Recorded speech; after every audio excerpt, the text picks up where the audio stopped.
Just a moment, our host, Joseph Baker, will be joining us, along with a very special guest. Before we get started, I would like to introduce you to Joseph. He's a podcaster, event producer, writer, speaker, and audience builder. His passion is to help authors, speakers, and entrepreneurs build their audiences to monetize their leadership. Won't you please welcome our host, Joseph Baker. Well, thanks so much for that intro, Ron. And I would like to welcome all of our viewers and listeners today to the Compendium Podcast hosted by Leadership Books. My name is Joseph Baker. I'll be your host today, and I'm here today with Bill Simpson. Bill Simpson is a veteran pastor and business professional, having his 40-year career between pastoral ministry and the marketplace. He holds degrees in engineering and theology. Bill's fresh and unique insights into helping churches and ministry organizations experience unity and maturity derive from a God-given passion to inspire believers to attain to the measure of the stature of the fullness of Christ, out of Ephesians 4:13.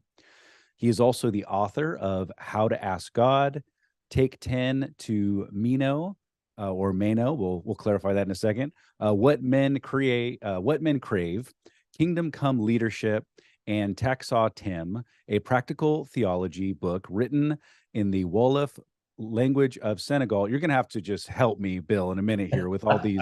I'm probably butchering this, but we'll get to it. In West Africa, biblical encouragement through articles, blogs, and his podcast can be found at billsimpson.org. Bill, thank you for being here, and thank you for your grace on my intro today. Absolutely. Thank you. So we'll probably jump into to clarify some of those terms. But first, I just want to welcome you today. Thank you for taking the time to add value to our audience. You know, we have this wonderful podcast. We reach a lot of authors, speakers, pastors, thought leaders, people that really have a message and they want to change the world. So tell us a little bit about yourself and how you're bringing your message and ministry to the world. Well, I just turned 64, Joseph, and I'm trying to determine what I'm going to be when I grow up.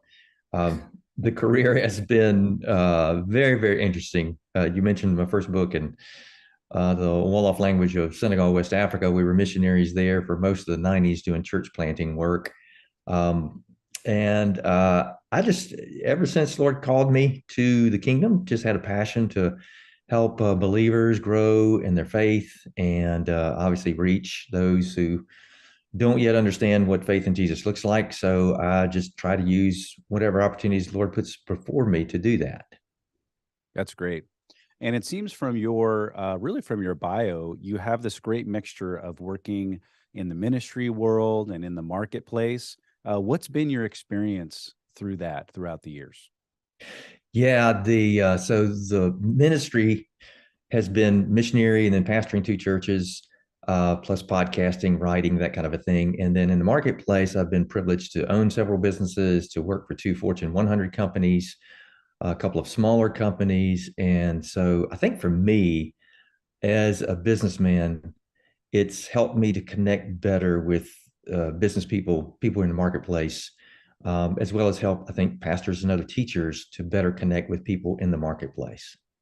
That's really good. And I resonate with that. I am a worship pastor at my church, but I also, have quite a few marketing clients, and I work with a lot of authors and speakers, people like yourself and others. And there's something great about being able to live and minister and influence in both worlds. Do you agree?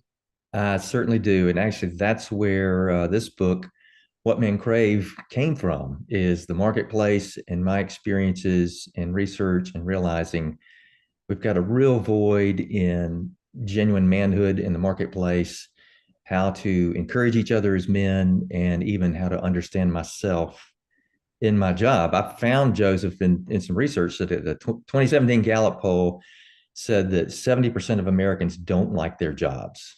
And then a CBS poll in the same year said 51% of Americans were performing at a bare minimum level in their jobs. And so I've been in jobs like that. And if that affects everything about a man, especially about a man, what you bring home and how you view your worth and your life. And so it's my marketplace experience that, really drove me to write this book. Have you found that it's helpful as a pastor to have a pulse on what's going on in the marketplace in order to better minister to the men and to the families when you're in that church context? I don't think there's any other way, Joseph, to connect with everyone in the congregation who's in the marketplace, unless you have a real finger on what's going on in the marketplace. And for me, it was very eye-opening to be in the marketplace in the 80s, and then kind of in ministry for the 90s and the 2000 up to 2008, and then go back into the marketplace and see the huge difference in a lack of loyalty from companies, just the pressures on people, the hours required, what did you do for us? Not yesterday, but what did you do for us in the last 10 minutes? And the lack of loyalty of companies towards employees. It's just a lot. And so I understand so much better now the pressures that our typical man in the seat feels in our churches. Yes, that's very good. And what are you focusing now? What are you focusing on nowadays? Obviously, you have a long history of working ministry, marketplace, a lot of experience, but what are you passionate about now, and what are you spending your time doing these days? It's kind of crazy, Joseph. I got into my 60s and didn't find a real great demand for 60-something-year-old pastors or engineers or marketplace experience. So I decided I had done something carpentry work my entire life, and to put myself through university, framed houses. And so I started a remodeling company about 2.5 years ago. And I do that, and I officiate about 30 weddings a year. Oh, Here where wow. I am, yeah, it's a destination wedding city. And so we have couples from all over the United States. I just married a couple from Australia, but that's a real fun ministry opportunity with these young couples to talk to them about how to, strengthen their relationship, how to look forward to a fun marriage for years and years to come, for the rest of their lives.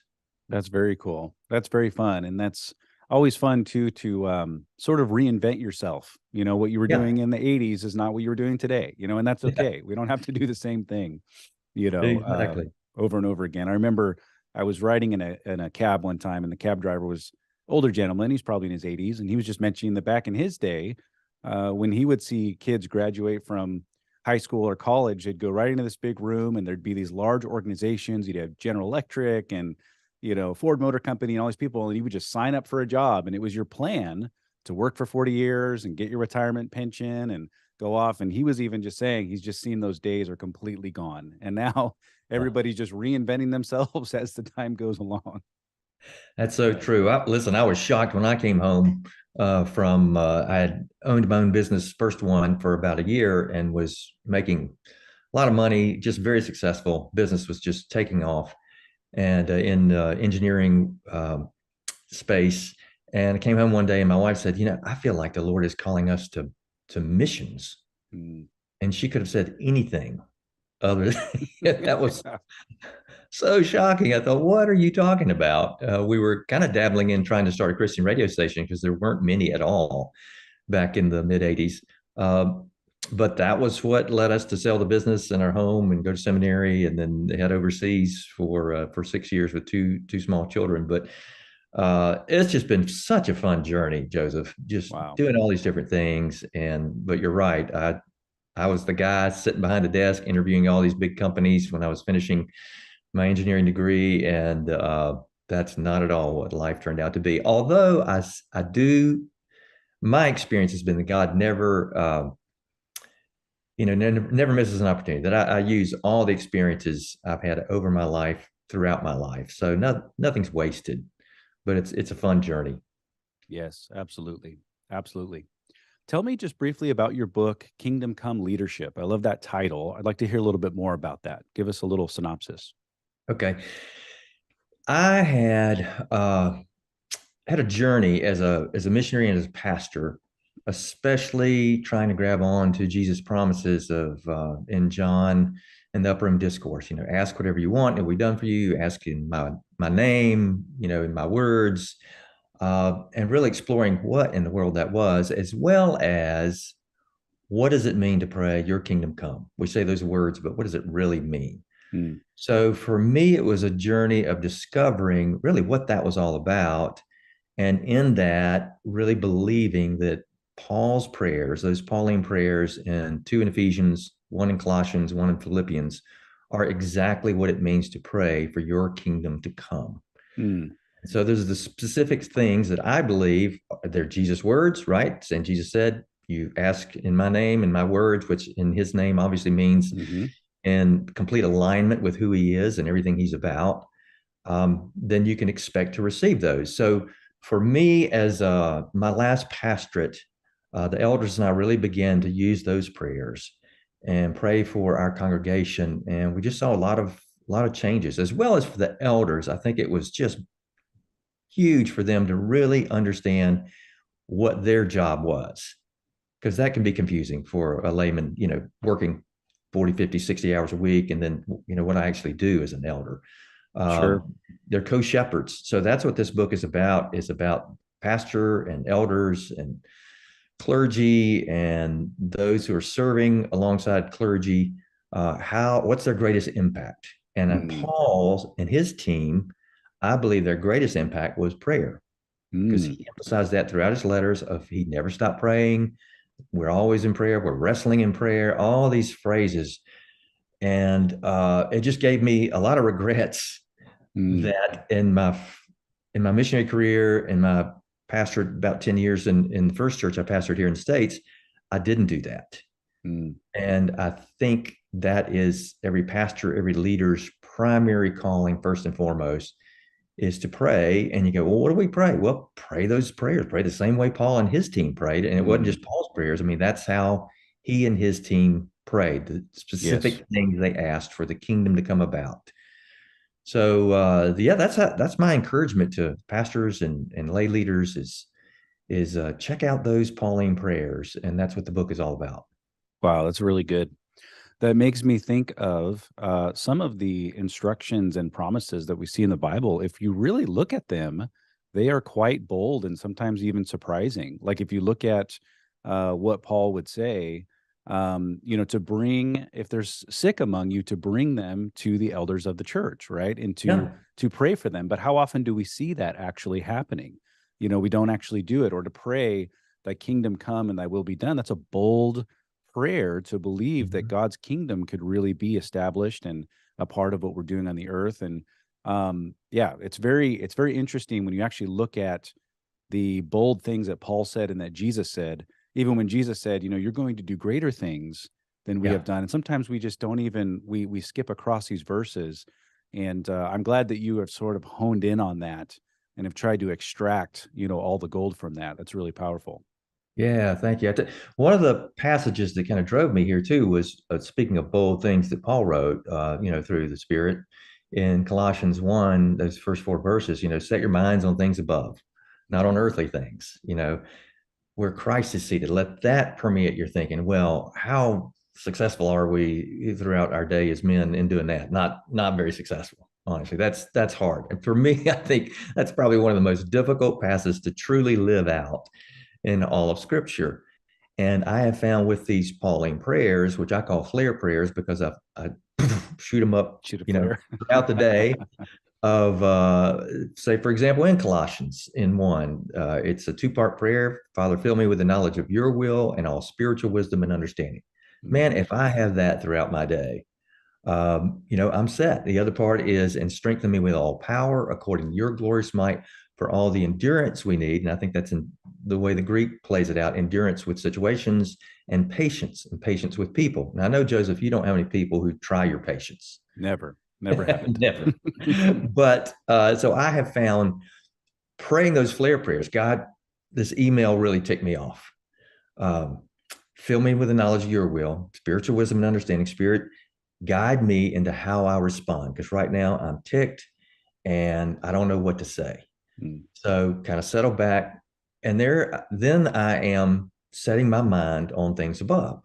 I'm seeking to align this moment in my life with Jesus' perspectives and his values and what he's doing.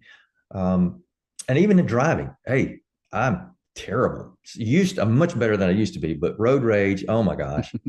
I tell a story that when I was pastoring one of the larger churches in a town here in North Carolina, I actually flicked a guy off for not using his turn signal, and my wife just went berserk. See, you can't do that. You're a pastor. A lot of people know who you are.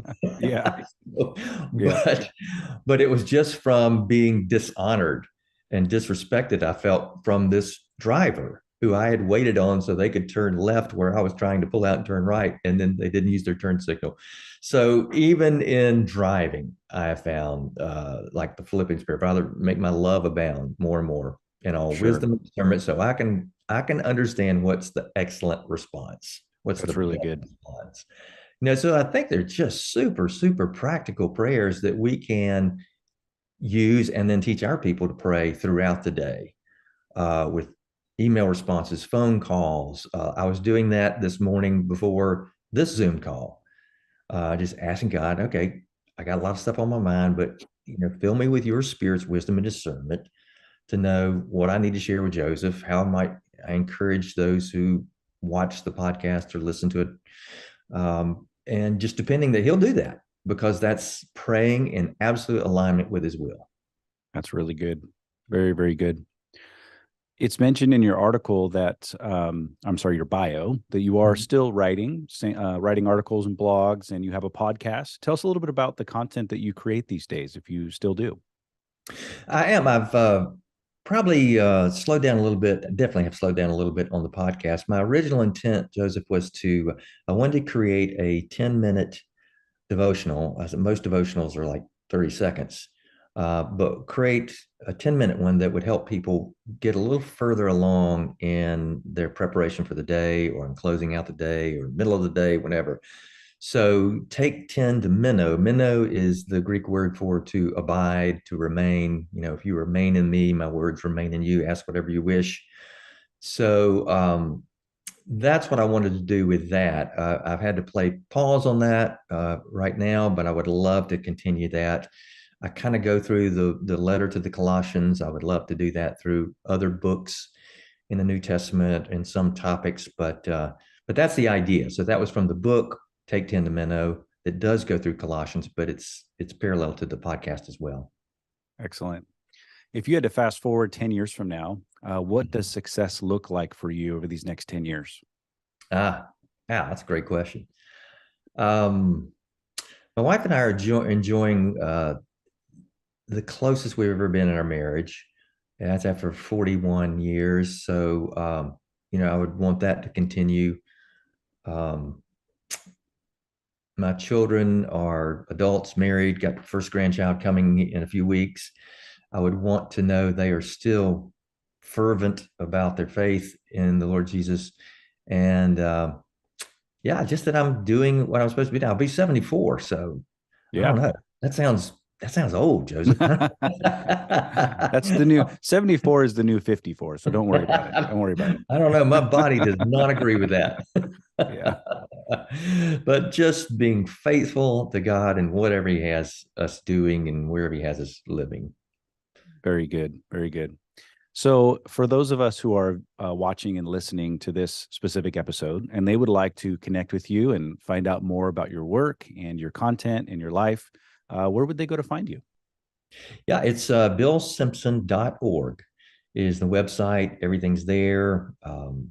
I have 3 of my books are on Audible. Actually, the book, What Men Crave, if you buy that from Leadership Books, in the book gives you access to a free audiobook on that one. So everything's there on the website. It's quite easy to find. Bounce around in there, find articles and the podcast and access to books and things like that. So I try to make it easy. Great. Well, Bill, thank you so much for joining us today for this episode. I think we've got a really nice overview of much of your life and ministry, your books, your content, kind of what you're up to. So I really hope that some of our audience will reach out to you and connect with you online. I'm assuming on your website, is there a way to contact you directly or your team? Yeah, absolutely. And just to make that even easier, it's just billsimpson.org@gmail. So I absolutely love communicating with folks who might have questions or ideas or want to challenge a thought. Love talking about theology and life. So do not hesitate to email me, billsimpson.org@gmail.com. Excellent. Well, once again, thank you, Bill, for joining us today for the Compendium Podcast hosted by Leadership Books. And be sure to check out Bill at billsimpson.org, and we will catch all of you in the next episode. Thanks so much, Joseph. Thank you for joining us for today's broadcast. I do hope you enjoyed it as much as I did. And be sure to visit us online at leadershipbooks.store. There you'll find the works of some of the finest thought leaders today. And be sure to tune in here each week to gain even deeper insights from one of those leaders on the Compendium Podcast.